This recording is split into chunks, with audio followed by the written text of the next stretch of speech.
अस्सलामु अलैकुम वरहमतुल्लाहि वबरकातुहू। मोहतरम भाइयों, बुज़ुर्गों और दोस्तों, ये हमारा इस्लाह मुआशरा का 910वां सबक है। मोहतरम दोस्तों, जिस तरीक़े से इस्लाम दुश्मन ताक़तों की तरफ से सोशल मीडिया पर बहुत सारे मैसेजेस चलाए जा रहे हैं, एक तो अफवाहों को फैलाने के लिए, दूसरे लोगों में खौफ व हिरास पैदा करने के लिए सेम कॉपी बाज़ मुसलमानों की तरफ से भी ऐसे ही कुछ मैसेजेस घड़ घड़ कर उसमें बनावटी स्टोरियाँ घड़ी जा रही है, कहानियाँ घड़ी जा रही है।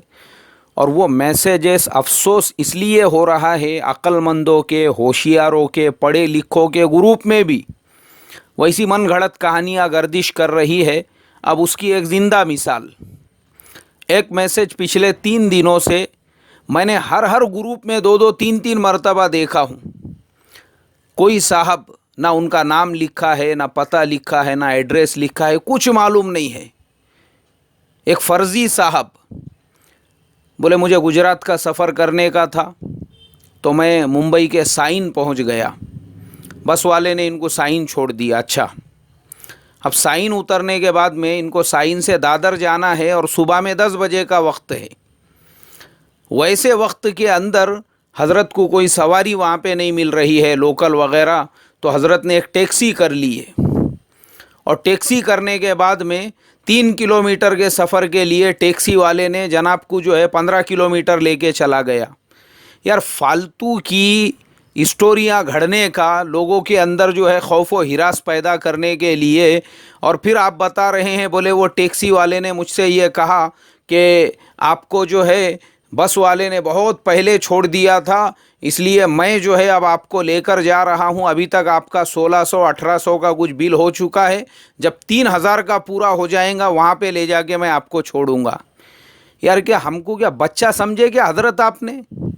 नहीं नहीं, हम लोग LKG के बच्चे हैं हम। यार, बॉम्बे के अंदर मैं समझता हूँ अगर पनवेल से भी आदमी टैक्सी में बैठा और गेटवे ऑफ इंडिया तक भी अगर गया तो भी उसका 3000 रुपये बिल नहीं होगा। पर यार, लोगों को बनाने की भी कोई हद होती है, कोई इंतहा होती है। और वो पूरे के पूरे मैसेज का मकसद सिर्फ़ और सिर्फ मुसलमानों को खौफ व हिरास में मुब्तला करना है। और लोग जो है, लोग इलॉजिकल उसके अंदर बातें भरी हुई है, अक्ल नहीं है एक पैसे की भी, ऐसा कैसे हो सकता है बोल के। अब हम रात दिन के बॉम्बे सफ़र करने वाले, असल में मेरे मोहतरम दोस्तों, मुल्क का जो अमन व अमान वाला माहौल है, जिस तरीके से शरपसंदों की तरफ से कोशिशें हो रही है उसको ख़राब करने की, मैं समझता हूँ मुसलमानों की भी तरफ से जो इस तरह की शरारती जहनीत रखने वाले हैं वो भी बराबर उनका साथ दे रहे हैं। वो भी बराबर से या इस तरीके की मनगढ़ंत कहानियाँ लिख लिख कर कौम के अंदर बुज़दिली और नामर्दानगी का एहसास पैदा कर रहे हैं। एकदम मनगढ़ंत स्टोरी, और वो चल रही है सोशल मीडिया के ऊपर। अफसोस मुझे इसलिए हुआ कि भाई, हम इससे पहले 1000 मरतबा ये बात कह चुके हैं। देखो, इस बात में रत्ती बराबर का शक नहीं है कि कुछ फ़िरका परस्त जहनीत के लोग जो मुसलमानों के ख़िलाफ़ मुल्क में मुहिम चला रहे हैं, उसके बावजूद मुल्क की अक्सरियत ऐसी है, हमारे मुल्क के अक्सरियत में, मेजॉरिटी के अंदर जो रहने वाले हमारे नॉन मुस्लिम भाई है, वो मुसलमानों के साथ कांधे से कांधा लगाकर खड़े हुए हैं। आप देखो इंटरव्यूज़, जब से तबरेज़ अंसारी की शहादत का वाक़या पेश आया, सिख कम्युनिटी मुसलमानों के कांधे से कांधे लगाकर खड़ी हुई है। बड़े बड़े सिख लीडर्स जो है, उन्होंने अपने अपने इंटरव्यूज़ दिए कि हम मुसलमानों के साथ में खड़े हुए हैं, देखते हैं कौन मुसलमानों को नज़र उठा के देखता है। यहाँ तक कि बुद्ध लीडर, बहुत सारे जो बुद्ध भिक्षु है, आज मैंने यूट्यूब पे उन लोगों के इंटरव्यूज़ देखा। हिंदू समाज के अंदर भी बड़े बड़े महंत जो है और जो सेक्युलर जहनीत रखने वाले बड़े बड़े जो पंडित हैं, वो मुसलमानों की तरफदारी में बयानात दे रहे हैं। उनके अलावा अगर आप आम लोगों को भी देखेंगे, आम लोगों को भी, आप जाकर देखिए यूट्यूब पे ऐसी खबरों के नीचे जो हमारे आम हिंदू भाई हैं उन लोगों के कमेंट्स क्या है। सब लोग तबरेज़ अंसारी की ताईद के अंदर खड़े हुए हैं, और वो लोग जो मुसलमानों से नफ़रत करके एंटी मुस्लिम मैसेजेस पब्लिक के अंदर फैलाने वाले हैं, ये वो लोग हैं जो अपनी पॉलिटिकल रोटियां सेकना चाहते हैं।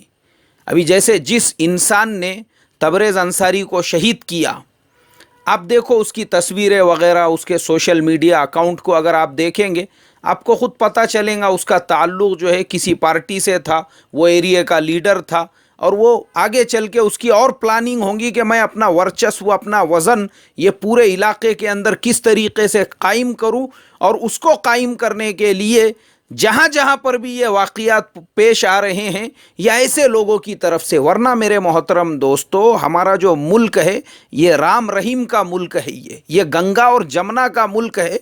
इस मुल्क के अंदर आज भी हमारे जितने आम हिंदू भाई हैं ये मुसलमानों को अपना भाई समझते हैं, अपने बराबर समझते हैं, अपनों में से ही समझते हैं। यहाँ तक कि अब मैं अगर आपको थोड़ा सा आगे बोलूँ, आज भी हमारे मुल्क के अंदर कई बस्तियां ऐसी है जहां पे मुसलमानों के लिए मस्जिद की जगह नहीं थी, हमारे हिंदू भाइयों ने वहां पे मस्जिद के लिए जगह दी। 2 दिन पहले की खबर, महाराष्ट्र के एक शहर के अंदर मुसलमानों का कब्रिस्तान नहीं था, वहाँ के हिंदू भाइयों ने अपनी तरफ से कुछ गुंठे जो ज़मीन है वो मुसलमानों को वक्फ़ कर दी। उन्होंने बाज़ाब्ता बोर्ड लगा के कि फ़ुलाने फ़ुलाने बिरादरी की तरफ से ये मुसलमानों को वक्फ़ किया जाता है कब्रिस्तान के लिए। मेरे मोहतरम दोस्तों, केदारनाथ आप लोगों ने सुने होंगे, पानी का तूफ़ान जहाँ पर आया था, मुसलमानों के पास वहाँ पे मस्जिद नहीं थी। ईद की नमाज़ पढ़ने का मौका आया तो वहाँ पे हमारे सिख भाइयों का एक गुरुद्वारा था, वो पूरा गुरुद्वारा उन्होंने मुसलमानों के लिए खाली करके दे दिया। बॉम्बे के अंदर अभी गणपति का पीरियड शुरू होगा, देखो आप उस वक्त में कई ऐसे पिंडाल है जो मुसलमानों को नमाज़ पढ़ने के लिए हमारे बेचारे मराठा समाज के जो लोग हैं उन्होंने वहाँ पे पर्दा लगा कर दिया कि चलो भाई यहाँ पे आप लोग नमाज़ पढ़ो बोलकर। प्रॉब्लम जो हो रहे हैं मेरे मोहतरम दोस्तों, मैं दोनों तरफ के जो कट्टरतावादी है, चाहे वो हिंदू समाज के कट्टरतावादी हो या मुस्लिम समाज के कट्टरतावादी हो, ये दोनों भी हमारे मुल्क का माहौल ख़राब करने में लगे हुए हैं।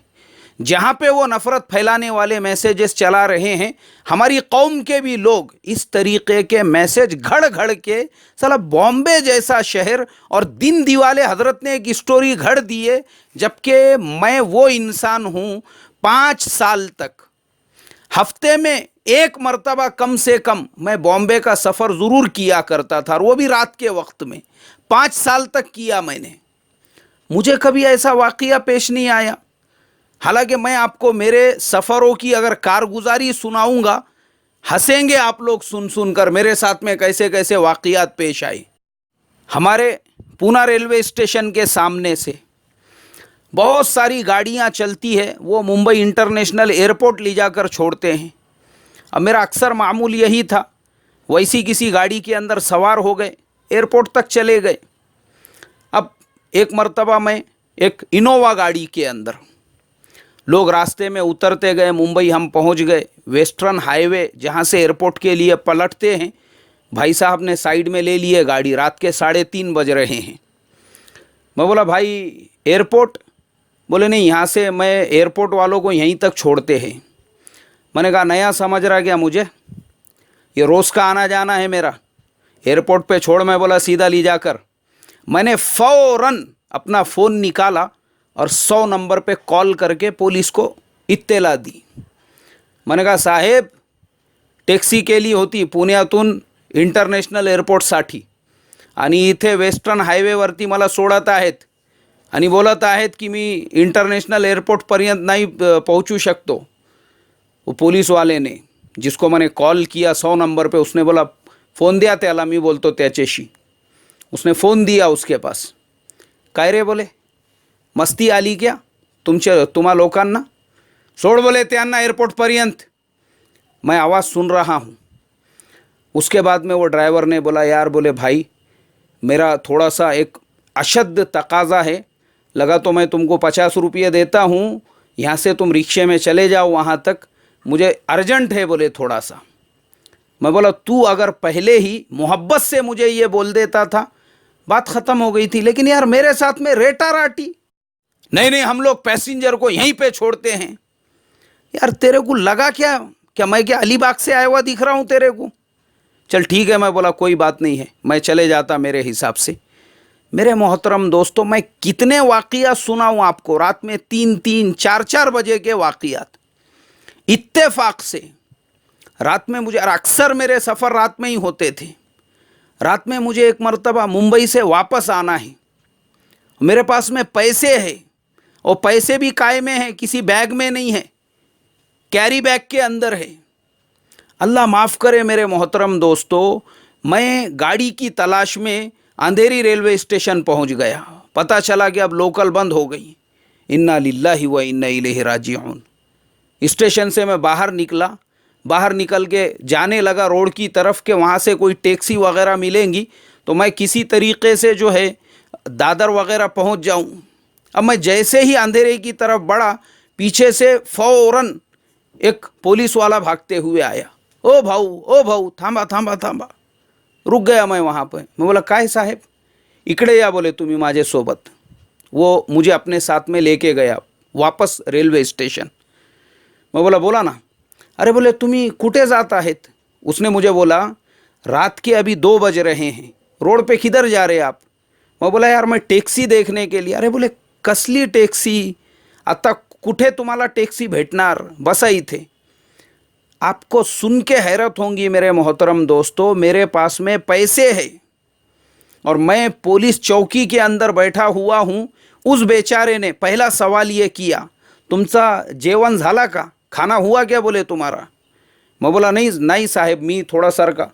वो बेचारा, उसने एक आदमी को भेजा नाश्ते के लिए, कुछ भी स्टेशन पे मिलता होगा, चाय पानी वगैरह मंगा के मुझे समझाया। बोले यार तुम उधर अंधेरे में जा रहे थे, तुम्हारे पास पैसे नहीं, दूसरा कुछ नहीं, तो कम से कम मोबाइल फ़ोन तो होगा। अंधेरे में कोई तुम्हारा अगर फ़ोन भी छीन के लेकर चले जाता था तो उतना ही तुम्हारा नुकसान हो जाता था। इसलिए बैठो बोले यहाँ पे, और यहाँ से रात में 4 बजे के बाद में लोकल ट्रेन निकलती, उससे दादर जाओ, फिर वहाँ से तुमको बस मिलेंगी। अभी टैक्सी वैक्सी के चक्कर में मत पड़ो। मेरे मोहतरम बुजुर्गों दोस्तों, मैं उस पुलिस वाले के साथ उसके स्टेशन में, जो रेलवे स्टेशन पे होता है, पहली लोकल निकलने तक हम लोग बैठे रहे, इधर उधर की बातचीत करते रहे। मैंने नाश्ता किया, चाय पिया माशाअल्लाह। और पहली ट्रेन जो वहाँ से निकलती है चर्च गेट के लिए, वो ट्रेन के ज़रिए से मैं रवाना हो गया दादर के लिए। कितने कितने वाक़ियात मैं आपको सुनाऊं कि रात के वक्त में मैंने ऐसे कितने सफ़र किया होगा। और अक्सर मेरी जो वापसी होती थी बॉम्बे से, और अभी भी जो होती है, सबसे आखिरी में एक ट्रेन निकलती है चेन्नई एक्सप्रेस। अक्सर मैं चेन्नई एक्सप्रेस से ही सफ़र करता हूँ। लेकिन वह मजमून जो मैंने पढ़ा, मैं सोचने लगा ये अल्लाह का बंदा कौन है? ऐसा तो नहीं है लाइफ में पहली मर्तबा किसी टैक्सी के अंदर ये बैठा? यार साला यार रोज़ सुबह से शाम तक रिक्शों में, टैक्सी में, बसों में, ये गाड़ी से वो गाड़ी, वो गाड़ी से ये गाड़ी, उठना बैठना, टैक्सी ड्राइवर, ये सब चालू ही रहता। हमको पूरी लाइफ के अंदर ऐसा कोई नहीं मिला। मेरे मोहतरम बुजुर्गों दोस्तों, ये इस तरीक़े के जो मज़ामीन लिखने वाले हैं, ये वो लोग हैं जो बेचारे पहले से ही शक और वसवसों की बीमारी के शिकार हो चुके हैं। अल्लाह ताला ऐसों को शिफाए कामिला आजिला आमिला नसीब फरमाए। याद रखो मेरे मोहतरम बुजुर्गों दोस्तों, हमारा मुल्क आज भी प्यार मोहब्बत और अमन व अमान का गहवारा है। आज भी हमारी सोसाइटियों के अंदर हम लोग, हमारे हिंदू भाई, क्रिश्चियन भाई, सिख भाई, इन लोगों के साथ में मिलकर रहते हैं। आज भी हमारे हज़ारों घर हमारे दलित भाइयों के दरमियान में हैं, वो हमारे पड़ोस में रहते हैं, हम उनके पड़ोस में रहते हैं। हम सब एक दूसरे के गम में, एक दूसरे के खुशी में बराबर के शरीक होते हैं एक दूसरे के साथ। तो ऐसे हालात के अंदर जो चंद लोग जो मुल्क का माहौल ख़राब करना चाहते हैं, उनकी वजह से मेरे मोहतरम दोस्तों जो आम माहौल है उसके अंदर हम इस तरीके के बदगुमानी वाले और गलत फहमी फैलाने वाले मैसेज को ज़र्रा बराबर भी हमने जो है अहमियत नहीं देना चाहिए, फ़ौरन डिलीट करना चाहिए। इसलिए कि इसी तरीके के जो मैसेज होते हैं वो माहौल को ख़राब करते हैं। अल्लाह तबारक व तआला हमारे इस मुल्क की हिफाजत फ़रमाए, हमारे मुल्क के अमन व अमान की हिफाजत फ़रमाए, हमारे मुल्क के प्यार मोहब्बत भाईचारगी की हिफाजत फ़रमाए और अल्लाह तबारक व तआला मुल्क को बुरी नज़र लगाने वालों की बद नज़री से और बद नीयतों वालों की बद नीयती से हिफाजत फरमाएं। अस्सलामु अलैकुम व रहमतुल्लाहि व बरकातुहू।